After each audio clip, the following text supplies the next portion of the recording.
मला असं वाटतं कदाचित तुमच्या टाळ्या कमी पडत होत्या, कारण कीर्तनाची शोभा टाळीशिवाय येत नाही. चाय की शोभा प्याली से. मी नाही सांगत, कबीरदासजी महाराज म्हणताय चाय की शोभा प्याली से, बाग की शोभा माली से, ससुराल की शोभा हे कसं कळतं, हे नाही सांगायची गरज पडत. ससुराल की शोभा साली से और कीर्तन की शोभा. मग कीर्तनामध्ये टाळी वाजवायची, कसर करायची अजिबात काटकसर करायची नाही. कीर्तनामध्ये टाळी वाजली पाहिजे, कारण कीर्तनाची शोभा ही टाळीनी त्याला शोभा येत असते, म्हणून टाळी ही कीर्तनामध्ये वाजलीच पाहिजे. आता टाळी वाजवण्याचे खूप फायदे, आपल्याला तिकडे लक्ष द्यायचं नाही, विषयांतर करायचं नाही आपल्याला, पण टाळी कीर्तनामध्ये वाजली पाहिजे. महाराज म्हणताय शुद्ध बीजापोटी फळे रसाळ गोमटी.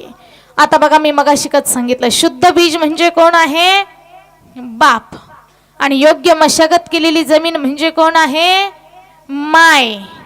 जर मायबाप शुद्ध असतील तर पोटी जन्माला येणारी संतान सुद्धा चांगली जन्माला येते. बघा, महाराज म्हणतात आई वडिलांची शुद्धता फार महत्वाची आहे. सुभाषितकारांनी वर्णन केलंय, सुशीलो मातृपुण्येन पितृपुण्येन चतुरता, उदारो वंश पुण्येन आत्मपुण्येन सभाग्यता. आईच्या पुण्याईने मुलगा सुशील जन्माला येतो, तर बापाच्या पुण्याईने मुलगा चतुर जन्माला येतो. वंशाच्या पुण्याईने मुलगा उदार जन्माला येतो, तर स्वतःच्या आत्मपुण्याईने मुलगा भाग्यवान जन्माला येतो.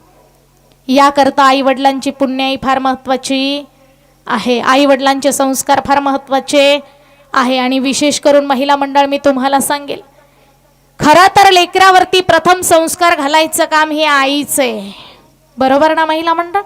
कधीपासून आई लेकरावरती संस्कार घालते? केव्हापासून? बाळ जन्माला आल्यापासून. बोलत चला तुम्ही. नारी शक्तीचा जागारी या ठिकाणी अजिबात घाबरू नका, त्यांच्यापेक्षा आपली संख्या जास्त आहे. बरोबर आहे ना? मग मला सांगा, लेकरावरती आई केव्हापासून संस्कार घालते? त्याचा चेहरा पाहिल्यापासून का? लेकराचा चेहरा न पाहताच आई त्याच्यावरती प्रेम करायला लागते आणि लेकरावरती संस्कार घालायला सुरुवात करते. म्हणजे ज्या वेळेला बाळ हे आईच्या उदरात असताना त्या क्षणापासून ती माय माऊली लेकरावरती संस्कार घालते. पूर्वीच्या म्हाताऱ्यांना विचारा, माय माऊल्यांना, आमची ही मावशी गरोदरपणामध्ये कीर्तन ऐकायची, प्रवचन ऐकायची, ओव्या गायची, भजन म्हणायची, म्हणून तिचे दिवस अजून बरे. तिला तिची मुलं निदान घरात तरी सांभाळतात. मावशांनो, आज आम्हाला भीती वाटते. लग्न झालं की म्हणाल, आई जेवणाची सोय झाली, तुम्ही वृद्धाश्रमाचा रस्ता धरा की आता. कारण मी का सांगते, आज संस्कार राहिलेले नाहीये, कारण आज आम्ही गरोदर सुशिक्षित माता झालोय ना, 2 वर्ग आम्ही जास्त शिकलो, म्हणून आज आम्हाला लेकरावरती संस्कार घालायला वेळ राहिलेला नाही. आजकाल अजिबात संस्कार राहिलेले नाहीये. आजकालचं काय बोलावं, 1-2 महिना झाला की आम्हाला डॉक्टरांकडे जावं लागतं. डॉक्टर सांगतात, ताई तुम्हाला की नाही बेड रेस्ट घ्यावा लागेल. आमची ताई 24 तास बेडवर, आणि ताईच्या समोर काय ठेवला जातो? बरोबर, टीव्ही. आणि आमची ताई टीव्ही वरती कसल्या सिरियल बघते?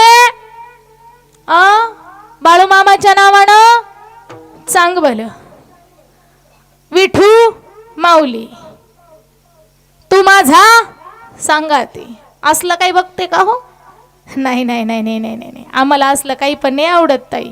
आम्हाला काय आवडतं? लागीर झालंच तुझ्यात जीव रंगला, काहे दिया परदेस, माझ्या नवऱ्याची बायको तुला पाहते रे, हे म्हणबावरे. मला सांगा, असलं काही पाहिल्यानंतर हिच्या पोटी जन्माला येणाऱ्या बाळ काही शिवाजीराजे जन्माला येतील का? एखादी झाशीची राणी लक्ष्मीबाई जन्माला येईल का? हिच्या पोटी जन्माला येणारी कार्टी ही हिरो आणि हिरोईन जन्माला येईल. पण आज माझ्या भारत देशाला हिरो आणि हिरोईनची गरज नाहीये. आज माझ्या भारत देशाला तरुण तडफदार छत्रपती शिवाजी महाराजांची गरज आहे. बरोबर आहे ना? आपण सहज बोलतो राजे, राजांना जन्माला या, राजे जन्माला येतील, पण राजांना जन्माला घालणारी जिजाऊ तर अगोदर जन्माला आली पाहिजे ना. आमच्या घराघरात जिजाऊ आहे, पण आमची जिजाऊ 7 वाजेचं तुलसी नाटक पाहायला बसली की रात्री 10 वाजेचं कुमकुम नाटक पाहिल्याशिवाय टीव्ही समोरून हालतच नाही. सांगा, असल्या जिजाऊच्या पोटी कुठून शिवबा जन्माला येतील? येतील का? अहो, कुठून झाशीची राणी लक्ष्मीबाई जन्माला येईल? मग मला सांगायचं फक्त एवढंच आहे, लेकरांना जर चांगलं घडवायचं असेल तर त्यासाठी माय पित्याची शुद्धता महत्वाची आहे. माय बाप लेकरावरती संस्कार घालतात, म्हणून माय पित्याची संस्कार महत्वाची आहे. बघा, आजकाल अजिबात संस्कार राहिलेले नाहीये. आज आम्ही मुलांना वेल एज्युकेटेड बनवतोय, पण त्याचबरोबर संस्कार द्यायला विसरतोय. मुलांना वेल एज्युकेटेड बनवण्यापेक्षा मुलांना वेल कल्चरल बनवा, त्यांना सुसंस्कारित बनवा. तुम्ही लाखो रुपये खर्च करून मुलाला एखाद्या चांगल्या मोठ्या कॉलेजमध्ये, एखाद्या मोठ्या शाळेमध्ये ऍडमिशन घेऊन द्याल, पण पुढे चालून जर तुमचा मुलगा व्यसनाच्या अधीन गेला तर करोडो रुपये जरी तुम्ही खर्च केलात तरी सुद्धा तुमचा मुलगा सुधारेल याची शाश्वती देता येणार नाही. म्हणून मुलांना सुशिक्षित बनवण्यापेक्षा मुलांना सुसंस्कारित बनवा. आज ती काळाची गरज आहे. आज आमच्या लेकरांना आम्हाला अंधाराकडून उजेडाकडे न्यायचंय. त्यांच्यावरती चांगले संस्कार घालायचे, अध्यात्माचे संस्कार घालायचे, परमार्थाचे संस्कार घालायचे. पण एक गोष्ट सांगू का, आजकाल आमच्याकडे अजिबात संस्कार राहिलेले नाहीये. मायबाप बरं का, एक खरी गोष्ट सांगेल तुम्हाला, आत्ता मागे माझ्या वाचनात गेलेली गोष्ट आहे. इंडोनेशिया ही कंट्री प्रत्येकाला माहिती आहे. इंडोनेशिया हा देश, इंडोनेशिया या देशामध्ये सगळी मुसलमान लोक आहे, फुल्ली मुस्लिम कंट्री. पण त्या ठिकाणचं एक वैशिष्ट्य सांगितल्यानंतर तुम्ही सुद्धा तोंडामध्ये बोट घालाल. त्या देशामध्ये कोणत्याही घरामध्ये एखादा मुलगा किंवा मुलगी जन्माला आली की त्या घरामध्ये पहिल्यांदा रामायणाचा पाठ होतो. 40 दिवसाची रामलीला होते. कुठं? इंडोनेशियामध्ये. सगळे मुसलमान लोक आहे, पण तरी सुद्धा बाळ घरात जन्माला आलं की रामायणाचा पाठ होतो. 40 दिवसाची रामलीला होते. का होते? त्यांनी त्याचं कारण सांगितलं.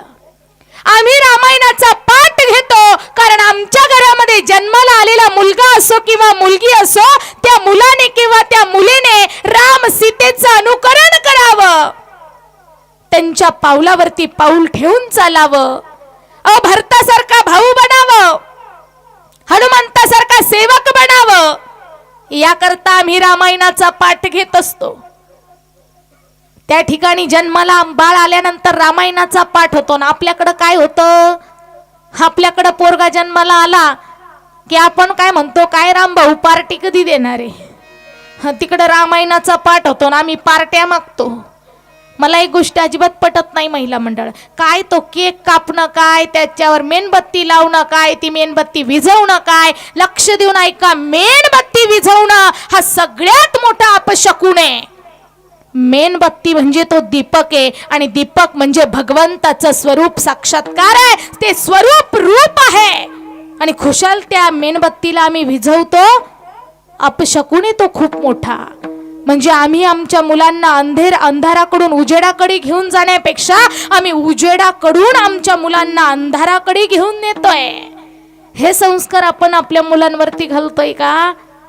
मी का सांगते तुम्हाला, कारण आई वडील हे मुलं घडण्यामागे विशेष महत्वाचे असतात. मला तर असं वाटतं, आई वडिलांनी मुलांसाठी कधीच संपत्ती कमवू नका.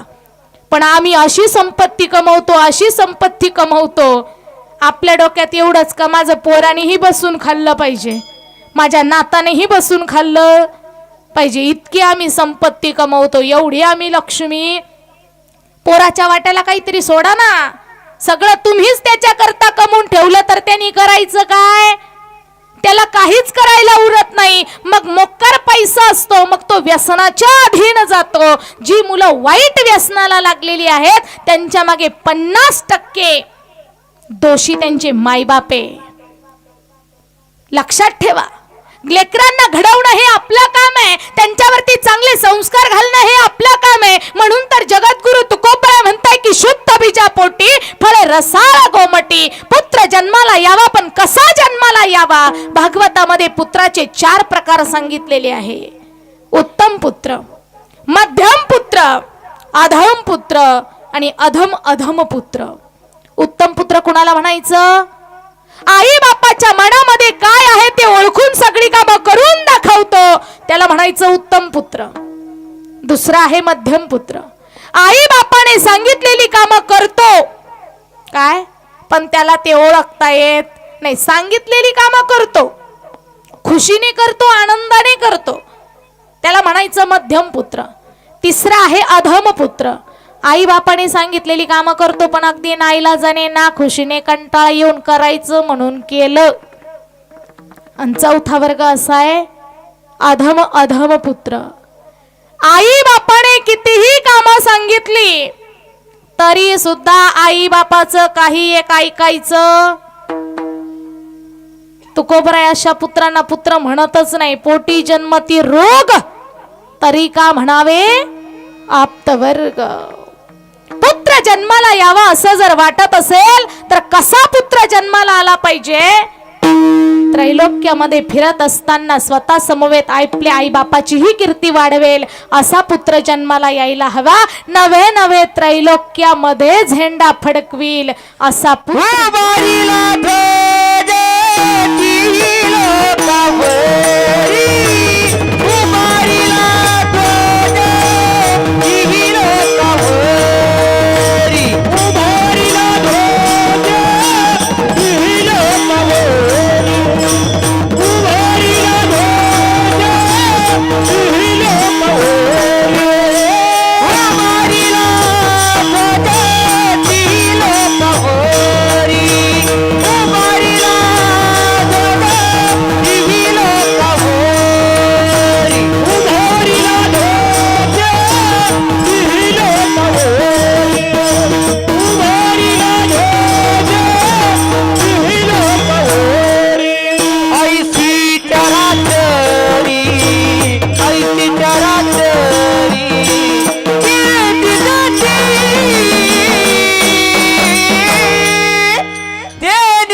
महाराज म्हणताय उभारिला ध्वज तेही लोकावरी ऐसी चराचरी कीर्ती ज्याची. ते हे निवृत्तीनाथ ज्ञानेश्वर सोपान मुक्ताबाई ज्ञानदीप्ती कळा. अहो बघा, पुत्र जन्माला यावा आपण कसा? माझ्या निवृत्तीनाथ दादा सारखा, माझ्या ज्ञानेश्वर माऊली सारखा, माझ्या सोपान काका सारखा आणि माझ्या मुक्ताई सारखा, माझ्या मुक्ताई सारखी अशी कन्या जन्माला यावी, असे पुत्र जन्माला यावे. बाबांनो कधी येतील? मायबाप शुद्ध असतील तर. कसे येतील? रसाळ आणि गोमटी जन्माला येतील. आता रसाळ कोणाला म्हणायचं आणि गोमट कोणाला म्हणायचं? रसाळ म्हणजे काय? चवीला गोड. आणि गोमट म्हणजे दिसायला सुंदर. काही काही फळं रसाळही नसतात आणि गोमटी ही फळं बर का, फळं. काही काही फळं रसाळ असतात पण गोमटी नसतात. काही काही फळं गोमटी असतात पण रसाळ नसतात. काही काही फळं रसाळही असतात आणि गोमटीही असतात. एक एक वर्ग बघा. काही काही फळं रसाळही नाही आणि गोमटीही नाही. असं कोणतं फळ आहे का तुमच्या एखादं लक्षात? जे रसाळही नाही आणि गोमटही नाही. कोणतं आहे? धोत्र्याचं फळ माहिती का तुम्हाला? धोत्रा, कनक. धोत्र्याचं फळ दिसायला सुंदर आहे नाही आणि चवीला गोड आहे. अहो जे चवीलाही गोड नाही आणि दिसायलाही सुंदर नाही म्हणून माऊली त्याचं वर्णन करतात. कनकाची या फळा आतू माझा बाहेरी मवळा तैसा तो सभाह्य दुबाळा सुचित्वेजो. माऊली पुढे जाऊन जगाला सांगताय काही काही फळं दिसायला गोमटी असतात पण चवीला अजिबात रसाळ नसतात. दिसायला गोरी गोमटे पण आतून खूप काळे. मला काय म्हणायचं कळालं ना. काही काही फळं दिसायला जरी गोमटी असली तरी सुद्धा रसाळ मात्र. कोणतं फळ आहे असं? कडुनिंबाच्या निंबोळ्या. वरून दिसायला काय गोरे गोमटे असतात हो, काय गुळगुळीत असतात पण कधी खाऊन पाहिली का कडुनिंबाची निंबोळी? खायला किती गोड लागते ना महिला मंडळ. कडुनिंबाची निंबोळी गोड लागते का तुमच्याकडच्या गोड असतात? नाही, आमच्याकडच्या तर कडूच असतात बाबा. कडुनिंबाची निंबोळी दिसायला जरी गोमटी असली तरी चवीला मात्र रसाळ नाही. म्हणून माऊली म्हणतात का निंबोळीचे पीक वरी गोड आत वीख तैसे ते राजस देख क्रियाफळ. पुढे जाऊन माऊली जगाला सांगताय की बाबा काही काही फळ रसाळ असतात पण गोमटी नसतात. कोणतं फळ आहे असं? कोणतं फळ आहे? फणस, अजून नारळ, अजून ऊस. ऊस बाहेरून दिसायला जरी काळा असला तरी तो आतून चवीला कसा आहे? गोड आहे. म्हणून माऊली म्हणताय ऊस बाहेर दिसे काळा आत रसाचा आगळा. वरून बाहेरून दिसायला जरी गोमटा नसला तरी आतून मात्र चवीला रसाळ आहे. आणि काही काही फळावरून दिसायलाही गोमटी आहे आणि आतून चवीलाही रसाळ आहे. असं कोणतं फळ आहे? आंबा. आंबा हा बाहेरून दिसायलाही गोमटा आहे ना आतून चवीलाही रसाळ आहे. आंबा आता मी नुसतं नाव काढलं तरी अनेकांच्या कानाची तृप्ती झाली असेल. आंबा, तोच आंबा जर मी माझ्या समोर आणला तर आंबा जर असा समोर आणला आणि त्या आंब्याचा सुगंधी वास, तो आंब्याचा केशरी रंग जर माझ्या डोळ्यांनी पाहिला तर माझ्या डोळ्यांना काय होईल? समाधान होईल. तोच हापूस आंबा जर मी माझ्या हातात घेतला तर त्याच्या गुळगुळीतपणाने हाताला स्पर्श होईल, हाताचं समाधान होईल. तोच हापूस आंबा नाकाजवळ नेला तर सुगंधी वासाने नाकाची तृप्ती होईल. आणि तोच हापूस आंबा जर मी माझ्या जिभेवरती ठेवला तर माझ्या सर्वांगाची तृप्ती. म्हणजे हापूस आंबा हा सर्वांगाला तृप्त करणारा आहे, जो रसाळही आहे आणि गोमटाही आहे. तशी ह्या जगतामध्ये जर रसाळ आणि गोमटी कोण असेल तर ती आमची संत मंडळी आहे. कारण ती स्वतःही भक्ती करतात आणि जगालाही भक्ती रस वाटतात. सेवितो हा रस वाटितो नीता, करे हो उणकारावरी, करे हो उणकारावरी. सेवितो हा रस वाटितो नीता, करे हो उणकारावरी, करे हो उणकारावरी. सेवितो हा रस वाटितो नीता,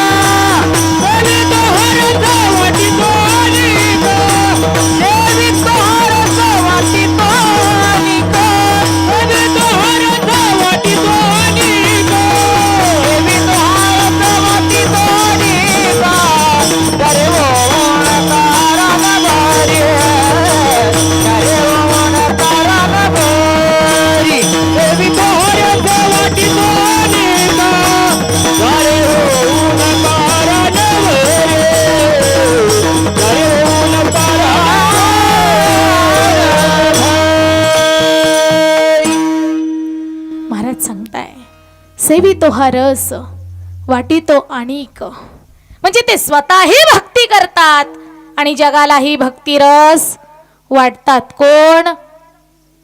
जे रसाळ आहे आणि जे गोमटी आहे. म्हणजे ती संत मंडळी आहे. का तर त्यांचे माय पित्याची शुद्धता आहे. शुद्ध बीजा पोटी फळे रसाळ गोमटी. महाराज पटलं इथपर्यंत. पण महाराज पुढे जाऊन म्हणताय पुढचा विशेष ऐका संतांचं. आमच्या ज्या संतांची वाणी आहे ना, वाणी, आमच्या संतांची वाणी ही अमृतासारखी अमर आहे आणि देह देवाच्या कारणी लावलेला आहे. अभंगाचं द्वितीय चरण. मुख्य अमृताचे वाणी मुख्य अमृताची वाणी हो हो हो हो मुख्य अमृताची वाणी मुख्य अमृताची वाणी हो मुख्य अमृताची वाणी मुख्य अमृताची वाणी हो मुख्य अमृताची वाणी हो मुख्य अमृताची वाणी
मुखे अमृताची वाणी देह देवाचे कारणी.